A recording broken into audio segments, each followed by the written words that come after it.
12월 29일 새벽 예배에 함께 하시는 모든 성도님들을 이 시간 환영하고 축복합니다. 이 아침에 우리가 함께 나눌 말씀은 시편 42편 1절에서 11절까지 말씀입니다. 우리 함께 읽도록 하겠습니다. 하나님이여, 사슴이 시냇물을 찾기에 갈급함같이 내 영혼이 주를 찾기에 갈급하나이다. 내 영혼이 하나님 곧 살아계시는 하나님을 갈망하나니 내가 어느 때에 나아가서 하나님의 얼굴을 배울까? 사람들이 종일 내게 하는 말이 내 하나님이 어디 있느냐 하오니 내 눈물이 주야로 내 음식이 되었도다. 내가 전에 성의를 지키는 무리와 동행하여 기쁨과 감사의 소리를 내며 그들을 하나님의 집으로 인도하였더니 이제 이 일을 기억하고 내 마음이 상하는도다. 내 영혼아, 내가 어찌하여 낙심하며 어찌하여 내 속에서 불안해하는가? 너는 하나님께 소망을 두라. 그가 나타나 도우심으로 말미암아 내가 여전히 찬송하리로다. 내 하나님이여, 내 영혼이 내 속에서 낙심이 되므로 내가 요단 땅과 헤르몬과 미살산에서 주를 기억하나이다. 주의 폭포 소리에 깊은 바다가 서로 부르며 주의 모든 파도와 물결이 나를 휩쓸었나이다. 낮에는 여호와께서 그의 인자하심을 베푸시고 밤에는 그의 찬송이 내게 있어 생명의 하나님께 기도하리로다. 내 반석이신 하나님께 말하기를 어찌하여 나를 잊으셨나이까? 내가 어찌하여 원수의 압제로 말미암아 슬프게 다니나이까 하리로다. 내 뼈를 찌르는 칼같이 내 대적이 나를 비방하여 늘 내게 말하기를 내 하나님이 어디 있느냐 하도다. 내 영혼아, 내가 어찌하여 낙심하며 어찌하여 내 속에서 불안해하는가? 너는 하나님께 소망을 두라. 나는 그가 나타나 도우심으로 말미암아 내 하나님을 여전히 찬송하리로다. 아멘. 저는 개인적으로 오늘 우리가 읽은 시편 42편은 시편들 중에서도 가장 인상 깊은 시 중에 하나라고 생각이 됩니다. 왜냐하면 인간의 내면 안에 있는 영혼에 관해서 우리들에게 많은 것들을 알려주고 있기 때문입니다. 시편 기자는 자신의 영혼을 자신과 분리된 제3자로 바라보면서 지금 자신의 영혼이 큰 어려움과 낙심 가운데 있음을 하나님께 호소하고 있습니다. 어떤 분들은 이 부분을 읽으면서 지금 시편 기자가 자기가 느끼고 있는 감정을 그냥 영혼이라는 단어를 사용해서 표현하고 있다라고 생각하실 수 있습니다. 저는 그것은 오해라고 생각합니다. 왜냐하면 시편 기자가 자신의 감정과 영혼을 구분하지 못할 정도로 분별력이 없는 사람 일리가 없기 때문입니다. 오히려 이 시편 기자는 매우 예민한 영적인 분별력을 가지고 있는 사람으로 보여집니다. 그는 자신이 지금 느끼고 있는 감정과 별도로 자신 안에 있는 그 안에 있는 영혼이 느끼고 있는 고통과 불안을 지금 인지하고 있는 것입니다. 여러분들도 이런 비슷한 경험이 있으실 수 있습니다. 삶은 평안하고 먹고 사는 것도 별 문제가 없고 그래서 하고 싶은 취미 생활이나 여가 생활을 마음껏 누리면서 살고 있지만 왠지 마음 한구석에는 갈급한 마음이 느껴지는 것입니다. 아무리 맛있는 것을 먹어도 하고 싶은 일을 해도 그 안에 있는 갈급함과 공허함이 사라지지 않는 것입니다. 나의 이성과 감정과 의지는 별 문제가 없는 것처럼 보이는데 무언가 그것보다 더 깊은 곳에 자리 잡고 있는 그것에 어떠한 문제가 발생했다라고 느껴지는 것입니다. 성경은 인간에게는 영혼이 있다라고 말하고 있습니다. 영혼은 하나님이 인간을 창조하실 때 주신 인간만이 가지고 있는 매우 특별한 것입니다. 인간은 이 영혼을 통해서 하나님과 교제하고 하나님과 소통하게 됩니다. 오늘 시편의 말씀은 우리 안에 있는 이 영혼이 참 평안과 참 쉼을 얻기 위해서 반드시 필요한 것이 무엇인지를 우리에게 잘 가르쳐주고 있습니다. 시편의 1절은 이렇게 시작합니다. 하나님이여, 사슴이 시냇물을 찾는 것 같이, 그 갈급함 같이 지금 내 영혼이 주를 찾기에 갈급하나이다. 시편 기자는 자신의 영혼이 지금 하나님을 간절히 찾고 있다라고 말합니다. 마치 목마른 사슴이 그 메마른 광야에서 시냇물을 찾듯이 하나님을 찾고 있는 것입니다. 목마른 사슴의 그 갈증을 해결해 줄 수 있는 것이 오직 시냇물밖에 없듯이 시편 기자는 자신의 영혼의 이 목마름을 해결해 주실 분은 오직 하나님 당신밖에 없다라고 지금 고백하고 있는 것입니다. 저는 이 시편의 고백이 정말 진리이고 우리에게 소중한 교훈을 주고 있다라고 생각이 됩니다.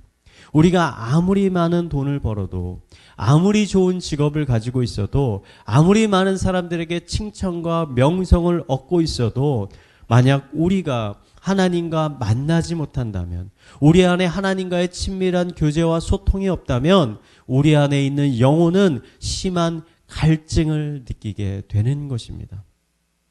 많은 기독교인들이 신앙생활을 하면서도 무언가 알 수 없는 갈증을 느끼고 있는 것은 바로 자신의 영혼이 하나님과 충분히 만나지 못했기 때문입니다. 이러한 만남은 단순히 우리가 공예배에 많이 참석한다고 해서 채워지는 것이 아닙니다. 소그룹 모임을 많이 한다고 해서, 아니면 다른 신앙인들과 교제를 많이 한다고 해서 결코 채워지지가 않습니다. 이 갈증은 우리가 골방의 자리에 나아가 은밀한 중에 하나님과 내 영혼이 1대1로 만나는 친밀한 교제를 통해서만 채워질 수가 있는 것입니다. 이러한 영적인 원리를 우리에게 가장 잘 보여주시는 분이 바로 예수님이십니다. 예수님은 12명의 제자들과 3년 동안 동고동락하셨습니다. 공식적인 제자는 12명이지만 이 12명의 제자 외에 예수님을 따라다녔던 수많은 무리들이 있었습니다. 예수님은 그들과 함께 먹고 마시고 또 주무셨습니다. 즉 매우 친밀한 공동체 생활을 하셨다는 겁니다. 하지만 우리가 성경을 읽으면서 발견하게 되는 것이 있습니다. 그것은 예수님께서 늘 시간을 내서 홀로 외딴 곳에 가셔서 하나님께 기도하셨다는 것입니다. 저는 예수님이 하나님께 무언가 구할 것이 많았기 때문에 기도의 자리에 나아갔다라고 생각하지 않습니다. 왜냐하면 하나님이셨던 예수님은 원하실 때 얼마든지 하나님의 놀라운 능력을 나타내 보이셨기 때문입니다. 예수님께서 시간을 내셔서 홀로 기도의 자리에 나아가신 것은 하나님과의 친밀한 교제와 연합 때문이었습니다. 이 교제와 연합을 통해 예수님은 영혼의 수많은 대적들, 자신의 사역을 공격하는 수많은 대적들의 공격과 비난과 또 악담 속에서도 그 영혼의 평안함과 화평을 유지하실 수가 있었던 것입니다. 5절의 시편 기자는 자신의 영혼에 대해 이렇게 선포합니다. 내 영혼아, 내가 어찌하여 낙심하며 어찌하여 내 속에서 불안해하는가? 너는 하나님께 소망을 두라. 그가 나타나 도우심으로 말미암아 내가 여전히 찬송하리로다.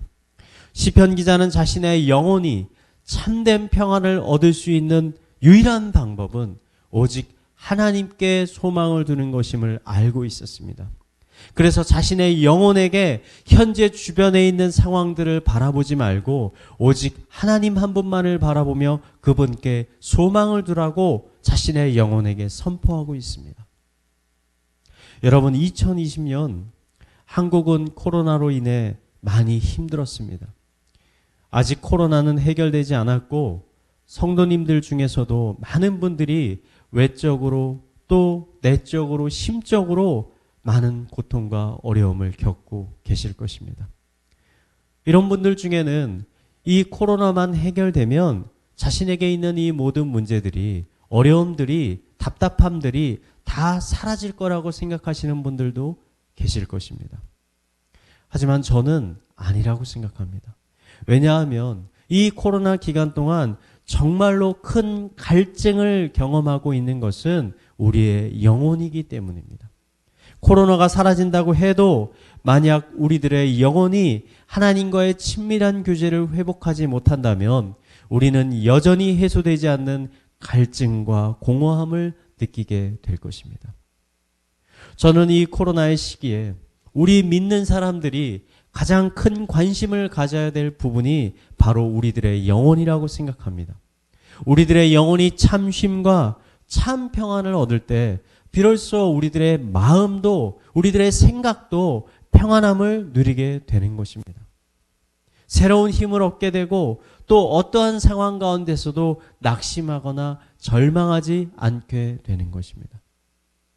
혹시 이 시간에 이 예배에 함께 하시는 성도님들 중에 이런 깊은 갈급함과 공허함을 느끼고 계시는 분이 계시다면 오늘 시편 기자와 같이 자신의 영혼에게 선포하시기 바랍니다. 내 영혼아, 내가 어찌하여 낙심하며 어찌하여 불안해하는가? 너는 하나님께 내 소망을 두라. 더 이상 불안해하지 말고 그 하나님을 찾고 찾으라. 저는 더 많은 성도님들이 이런 시편 기자의 고백을 통해 하나님과의 친밀한 교제를 회복하고 하나님 안에서 참 평안과 참 쉼을 누리게 되시기를 이 시간 마지막으로 축원드리겠습니다. 우리 말씀을 묵상하며 함께 기도하겠습니다. 하나님은 이 시간 목마른 사슴이 시냇물을 간절히 찾는 것 같이 우리들이 하나님을 만나기를 간절히 원하고 계십니다. 기도하는 가운데 하나님, 우리를 찾아와 만나 주시옵소서. 우리의 영혼에 새로운 힘과 또 새로운 능력을 허락하여 주시고 또 평안과 화평을 주셔서 늘 기쁨과 감사함으로 이 어려운 시기를 하루하루 살아갈 수 있게 하여 주시옵소서. 이런 기도 제목을 가지고 함께 기도하시겠습니다. 사랑과 은혜가 풍성하신 하나님 아버지, 목마른 사슴이 시냇물을 찾듯이 이 시간 나의 영혼이 간절히 하나님을 만나기를 바랍니다. 이 세상의 어떤 것으로도 내 마음 안에 있는 내 영혼이 느끼고 있는 이 공허함과 갈증을 해소할 수 없습니다. 오직 나를 만드시고 나의 영혼을 창조하신 그 하나님을 우리가 만날 때, 그 하나님과 연합할 때, 친밀한 교제를 누릴 때 비로소 나의 영혼이 참 쉼과 평안을 얻게 됨을 고백하며 나아갑니다. 이 시간 나를 만나주시고 아버지 나를 새롭게 하여 주시고 나에게 하나님의 거룩한 성령을 채워 주셔서 나의 영혼이 참 평안과 쉼을 얻게 하여 주시옵소서. 이 시간 교회를 위해서 계속 기도하겠습니다.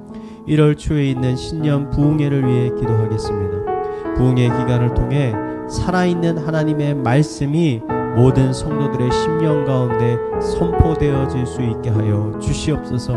이 말씀을 통해 새로운 희망과 소망을 발견할 수 있게 하여 주시옵소서. 우리 함께 기도하겠습니다.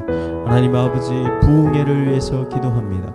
그 말대로 말씀의 부흥이 있게 하여 주시옵소서. 우리 목사님들을 통해서 선포되어지는 그 말씀들이 아버지 우리에게 살아있는 하나님의 능력의 말씀으로 전달이 되어서 우리가 그 말씀을 듣고 받을 때 아버지 아멘으로 화답할 수 있게 하여 주시고 그 말씀을 통해서 새로운 희망과 소망을 우리가 얻게 하여 주시옵소서. 나의 어려운 상황 가운데 그 말씀을 통해서 이 모든 것들을 능히 견뎌내는 아버지 심령을 우리에게 허락하여 주시옵소서. 우리 이어서 가정과 또 나라와 사회와 또 개인의 기도 제목들을 가지고 계속 기도하도록 하겠습니다. 기도하시겠습니다.